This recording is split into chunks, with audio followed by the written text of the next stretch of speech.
എറണാകുളം ഹൈക്കോടതിയിൽ മുൻകൂർ ജാമ്യ അപേക്ഷയുമായി ഞാൻ സമീപിച്ചിട്ടുണ്ട്.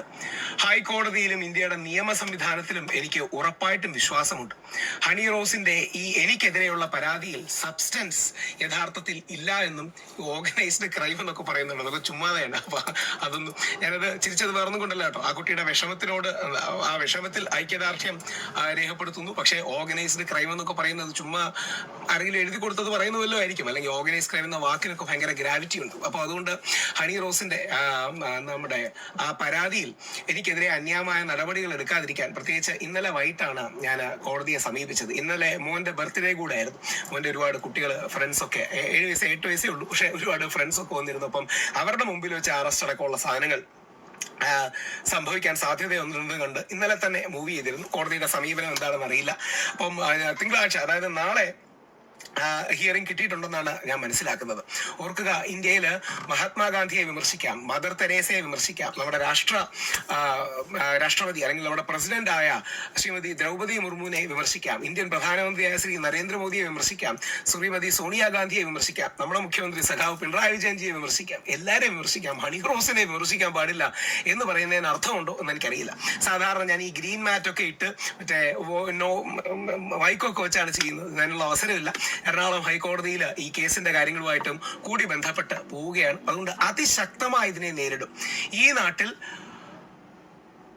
വിമർശനം എന്ന് പറയുന്നത് ഒരു കുറ്റമല്ല എന്ന് തിരിച്ചറിഞ്ഞ് പുരുഷന്മാരെ എന്തെങ്കിലും ഒരു ചെറിയ കാര്യത്തിന്റെ പേരിലെങ്കിലും കേസിൽ കുടുക്കി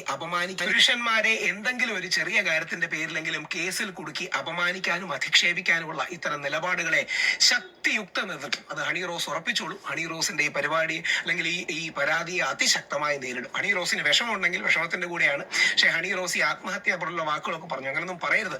ഹണി റോസും ഞാനും ബോച്ചയും ഒക്കെ വളരെ പ്രിവിലേജ്ഡ് ഒരു ബാക്ക്ഗ്രൗണ്ടിൽ നിന്ന് വരുന്നതാണ്. ബോച്ച കോടീശ്വരനായിരിക്കാം, പക്ഷെ ഹണി റോസും ഞാനും ഒക്കെ പൊതുമണ്ഡലത്തിൽ നിൽക്കുന്നവരാണ്. നമ്മൾ ഈ ആത്മഹത്യ എന്നൊന്നും പറഞ്ഞ് ഇതിന്റെ ഒരു റീച്ച് അത് വളരെ മോശമാണ്. അങ്ങനെയൊന്നും ഒരുപാട് പേര് സീരിയസ്ലി ആരും ഹെൽപ്പ് ചെയ്യാനും മറ്റൊന്നും ഇല്ലാതെ ബുദ്ധിമുട്ട് നിൽക്കുന്നവരുണ്ട്. മുഖ്യമന്ത്രി നേരിട്ട് ഫോൺ വിളിക്കുന്ന ആളാണ് ഹണി റോസ്. അല്ലെങ്കിൽ നമ്മുടെ പോലീസുകാർ ഇത്രയും ആർജവത്തോടെ സപ്പോർട്ട് ചെയ്യുന്നതാണ്. കേരളത്തിലെ 99% മാധ്യമങ്ങളും ഹണി റോസിനെ സപ്പോർട്ട് ചെയ്യുമ്പോൾ ഹണി റോസിന് വ്യഥയാണ്, ഒറ്റപ്പെടലാണ്, ഏകാന്തതയാണ് എന്നൊന്നും പറയരുത്. അപ്പൊ അത്തരം വാക്കുകളൊന്നും പ്രയോഗിക്കരുത്. എന്തായാലും ഹണി റോസിന്റെ ഈ കേസിനെ അതിശക്തമായി നേരിടാൻ തന്നെയാണ് നീക്കം.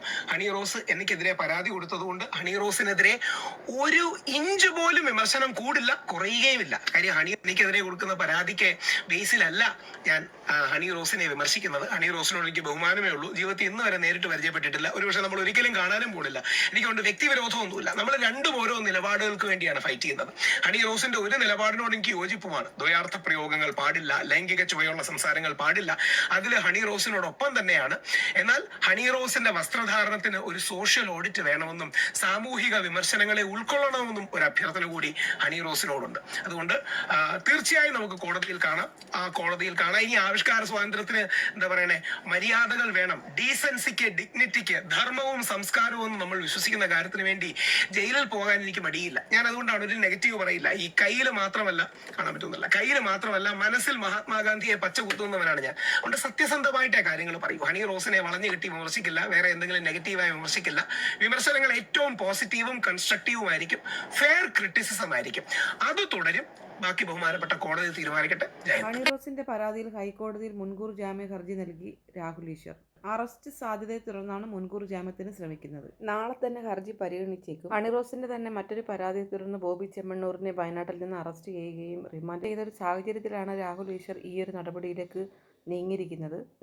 അധിക്ഷേപിക്കുന്നതോ അവഹേളിക്കുന്ന തരത്തിലുള്ള ഒരു പരാമർശങ്ങളും നടത്തിയിട്ടില്ല എന്ന് കാണിച്ചാണ് മുൻകൂർ ജാമ്യാപേക്ഷ ഇപ്പോൾ രാഹുൽ ഈശ്വർ സമർപ്പിച്ചിരിക്കുന്നത്.